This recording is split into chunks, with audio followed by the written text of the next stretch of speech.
Hi there, Sanibonani Molweni. Welcome to Fix channel. If you're new here, please subscribe before the end of the video. If you're returning, thank you for love and support.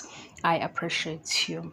Lana season 2 Uthando Nes'thembu episode 2 ilapha ubaba Mseleku echaza khona ngonkosikazi wakhe wesibili ongasekho emhlabeni. Uthi-ke uma Sawule unkosikazi amshada eduzane kwamacele, wacishe wafika nomamkhulu eMzumbe noma kwaMseleku. Uthi ngaleso sikhathi ubengakakhokhi. Shuthi umamkhulu noMasawule baba khona esithombeni ngesikhathi esifanayo. Uthi-ke ukhokhela umacele qala ngaleso sikhathi uMasawule ubesayintombi. Washada umacele, emva kokuthi ashada umacele kwaba yinsuku ezimbalwa. Wahamba-ke waseyokhokhela uMasawule. Lokho-ke okwenza ukuthi uMasawule esondele eduze kwamacele. Sesiyezwa-ke manje yaphinda le ndaba ukuthi uMasawule ube-second wife, not first wife. Manje-ke uhleli endlini la engicabanga ukuthi yindlu yakhe. Ngoba ngike ngabuza ukuthi njengoba izindlu zikanje amakhosikazi enezindlu, uMseleku unayo neyakhe ahamba yophumula kuyo uma ethanda ayikhiye eyakhe nje. Hhayi-ke ile ukuthi uyongena kamayeni kanjalo. So ngicabanga ukuthi yiyo-ke le behleli kuyona. Mayehleli lapha endlini ubuka iy'thombe sezivela nesithombe sikaMasawule. Ukhumbula-ke kudala ukuthi basukaphi, ufonela umamkhulu uyamcela ukuthi akaphuthume eMzumbe kune-meeting. Asho-ke ukuthi okumfikisela ngomunyu noma ngosizi ukuthi izinto asebenazo manje uMasawule uhambe zingakabi khona, nangendlela futhi asebephila ngayo manje uMasawule uhambe kungakabi nje. Ngempela-ke umamkhulu uhambile waya eMzumbe namakhosikazi abesekhona onke. Kwaba-ke ukuthi inhloso yaloyo meeting ukuthi behambe beyovakashela uMasawule. Kahle kahle ubaba Mseleku ufisa uku-update uMasawule ukuthi sebekuphi nempilo, baphila kanjani.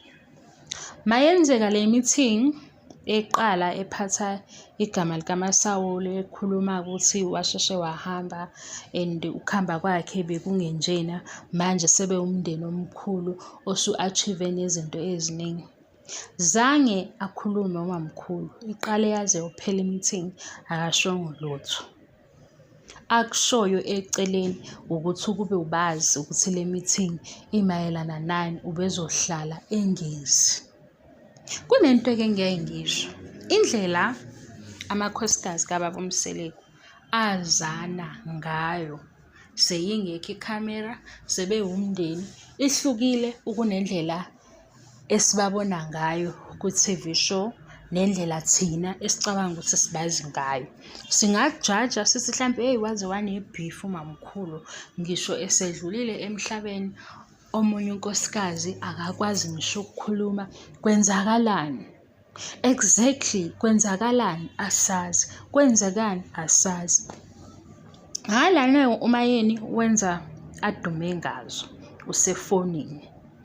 Uthi kuba uMseleku njengabe laba abadala esikhuluma ngabo, ngenzekani ukuthi bayam-update umayeni lapho efonini, akaboni ukubaluleka kwale meeting. Hey guys, umamkhulu uthule akasho lutho kuze kuyophela. Ubaba Mseleku akabuzi ukuthi mamkhulu akusekho ofisa ukukubeka. Umayeni ucofa ifoni kodwa uyabona ukuthi umayeni ucofa ifoni. Asikho-ke lapho. Aphendule umayeni athi indlela aba-experience ngayo uMasawule njengamakhosikazi ayifani neyababa Mseleku yena ewumyeni wakhe. Nesikhathi ababenaso naye sibe sincane kakhulu. So njengamanje akazi ukuthi athini njengoba behleli bekhuluma ngoMasawule, ngoba vele uhambe bengakamazi kahle, washeshe wadlula emhlabeni. Uthi-ke uMakhumalo yena uyamazi uMasawu futhi wayewumngani wakhe. Okusho ukuthi uzohamba uthi wakubala ukuthi wayemthanda ngoba ube emotional uMakhumalo. uMacele ukuphendula lokho okusho uMakhumalo uthi uMakhumalo uma ethi uyamazi uMasawu umngani wakhe, lokho kuveza ukuthi abanye abafikayo besalindile ukupromote noma besalinde ukuthi befike lapha esigabeni sokuba unkosikazi. uMakhumalo usuke esebazi ngoba yena ukhululekile ukubazi abama-girlfriends kababa Mseleku. Nangu-ke noMangwabe wa-introduce-wa kuMakhumalo waba mngani wase wagcina uba unkosikazi.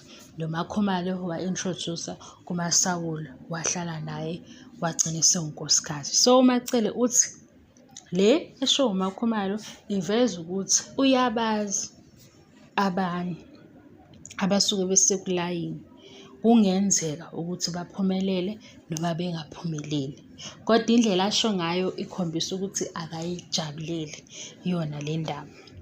So kunento manike nibanakisise, uMacele noMayeni banoku-reacta ngendlela efanayo uma into bengayithandi.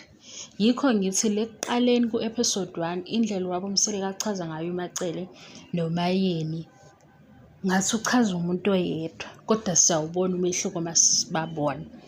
Ngapha uma uMakhumalo eqala ukuthi uMasawu mina wayengithanda, uvele wacimeza uMayeni. Kanti leyo nto mabehlele etafuleni kuyi-meeting, umamkhulu kukhulunywa ngento engayithandi uvele ecimeza. uMayeni uthanda ukubuka phezulu maye engasayizwa leyo nto ekhulunywayo noma ecimeza noma edlala uCandy Crush. uMacele uyacimeza isikhathi esiningi lapha etafuleni. Khona omunye wathi lana mina ngikhuluma ukuthi babukana kabi. Phela ngithi into ephuma emlonyeni ngesinye isikhathi kuyenzeka ingahambiselani nobuso, kuyenzeka ingahambiselani nalento ekhulunywa umzimba wakho. So yikho-ke ngeke ngibanako ukuthi lokho okushoyo uqinisile noma uyakhuluma nje. So uMayeni noMacele le meeting engathi mhlambe kubona kubukeka sengathi bingabalekile. uMangwabe uthi-ke okushiwo uMseleku noma afisa ukwenza uzomsupport. Ngalokho-ke uzohamba nobaba uMseleku beye ethuneni likaMasawu. Useyachaza ukuthi uMasawu wayazi ngaye noma engakamboni, shuthi wayesetsheliwe ukuthi kukhona enye i-girlfriend. Wakwazi-ke lokho, obese kusele ukuthi bebonane noMangwabe mangikhumbula kahle, ngoba uthi wayazi ukuthi usekhona as i-girlfriend kodwa babengakalutholi ithuba lokuhlangana bexoxa. Kube-ke sekuchaza uMakhumalo esho ukuthi ubudlelwane bakhe noMasawu babunjani, wayemthanda kakhulu, babe-close. Ngaleso sikhathi uMakhumalo wayeyi-girlfriend, uMasawu ewunkosikazi. Lokhu-ke okuchazwe uMakhumalo la ukuchaze ku-season 2. Ku-season 6 usechaza okunye. So uma kuwukuthi ubuke u-season 6 mase uzothi hhayi akufani, lokhu okwaku-season 2. uMasawu wayehlala noMakhumalo, uMakhumalo eyi-girlfriend, uMasawu ewunkosikazi. uMasawu wayenemali-ke ukunoMakhumalo ngalesa sikhathi ngoba kwakuwuyo owayethenga i-lunch every day bedla. Uthi-ke into eyayihlekisa ukuthi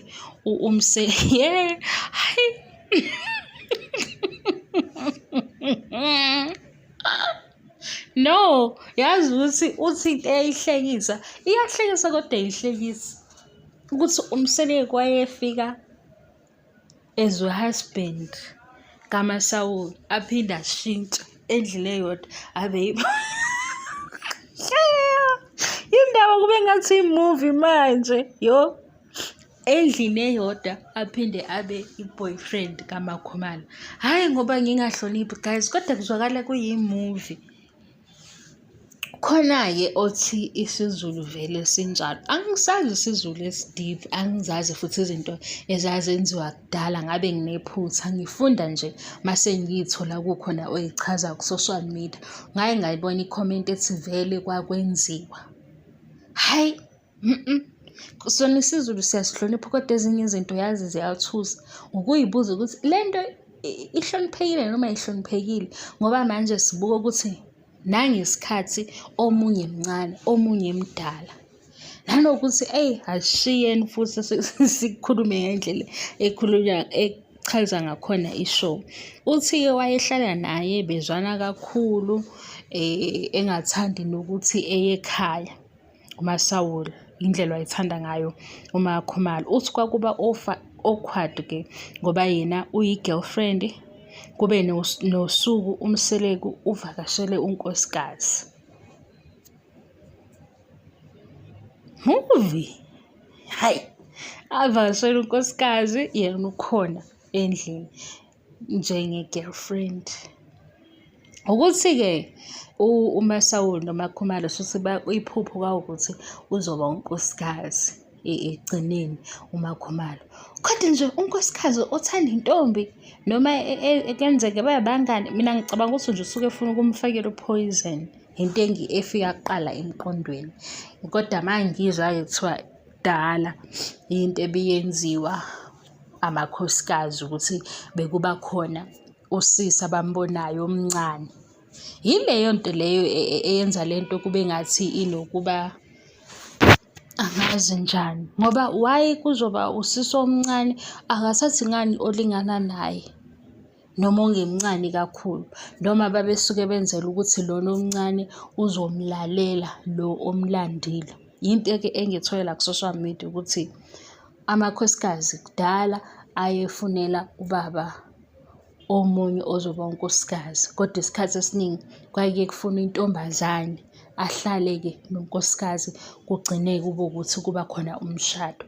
Angikho-ke sure guys ngalokhu, angazi ngempela noma kuyisiZulu yini, kodwa ngikuthole la ku-social media makukhulunywa le ndaba ukuthi hayi, mhlampe yiyo le eyamonela kwamanye amakhosikazi uMakhumalo ukuthi ube yingane, waba nesibindi, ngoba sizothi isibindi, wahlala nomunye unkosikazi, kukhona amanye amakhosikazi, kanti ekugcineni uzoba u-third wife. Kwaba khona ukuthi akusiyo into entsha, into eyayenziwa kudala. Kodwa futhi masilandela isithembu lesi sakaMseleku, ngathi ezinye izinto eziphathelene namasiko bayayifunda njengoba sesibabona nathi, ngoba okunye kuvela manje sekune-TV show, kade thina sicabanga ukuthi izinto asebedlula kuzo ngesimo sokuthi kugcinwa amasiko, kuhlonishwa amasiko, kodwa asikho lapho. Uthi-ke uMasawule wamphatha kahle, so angeke ngempela angayi ethuneni likaMasawule. Kwase kuba-ke uMacele noMayeni bayaphithizela balungiselela i-birthday party kamnini. Uthi-ke uMayeni isizathu sokuhamba noMacele, uMacele uyamazi ukuthi unobuvila, so uhamba naye ngoba yena understand-a kangcono. Bengahamba nomunye unkosikazi, kodwa uMacele owaziyo ukuthi hayi, kubuye kuvilapheke. NoMacele kusho into efanayo ukuthi hayi, ngiyamazi uyanqena izinto, ngoba lokhu okwe-birthday party yengane ubengakwenza nje eyedwa. Bahamba-ke bangena ey'tolo basho ukuthi bacela inyama engaka, bafuna ukoda leyo nyama leyo, nani nani nani nani, baphinde bahlala phansi-ke badla-ke. Esethi kuMayeni uyabonga kuMacele. Yilena-ke esesiyibona ukuthi uMacele noMayeni bayazwana ngesinye isikhathi. Bona banakho uku-understand-ana bobabili, kodwa ibe khona futhi into ebuye yenza ukuthi beshayisane mayesiyenzeka, ngoba ikhona eyenzekayo sibone ukuthi hayi, yindaba uMayeni ade sonke isikhathi ethi uto, manje usethi mamkhulu, and lo mamkhulu uyawugcizelela ukuthi hayi, akusahambisani-ke manje, uyabo. Into esuke siyibambe masibuka ishow. Kodwa la ku-episode 2 season 2 sabona lelo side labo ukuthi hhayi kukhona ukuzwana, kukhona leyo ukuthi singodadeni phakathi kamacele nomayeni. Impumelelo-ke ulaphaya ku-anti wakhe unenkinga yesikhumba, uthi-ke ucela u-anti emenze njalo emlungise eshaye iy'nto zakhona lezi ezenziwayo ngoba kunephathi yamnini and kule phathi yamnini kungenzeka kufike umuntu wakhe. Umpumelelo imuphi umzuzu la ayibona khona yena ukuthi uyingane, utshela u-anti wakhe ukuthi kule phathi kamnini kungenzeka kube kufika i-girlfriend. Hayi,